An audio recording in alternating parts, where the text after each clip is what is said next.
भोजी रे जाऊँ चली पानी तो पानी महानदीर पानी पक्षी ने भरी करी पानी तो पानी महानदीर पानी पक्षी ने भरी करी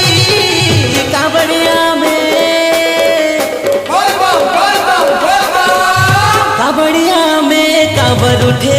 जाऊँ चली बोल बम भोजी भोजी रे जाऊँ चली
चली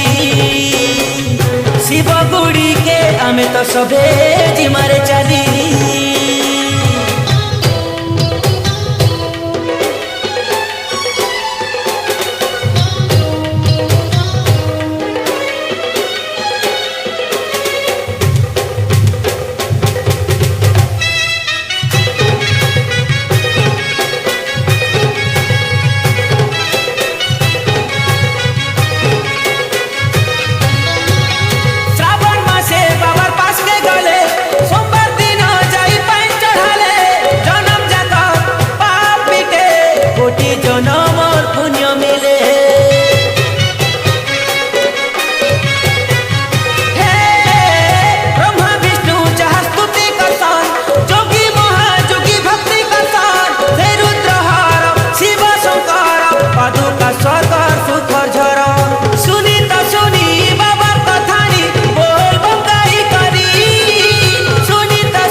चली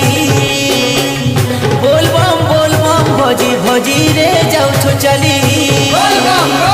पानी तो पानी महानदीर पानी कलसी ने भरी करी पानी तो पानी महानदीर पानी कलसी ने भरी करी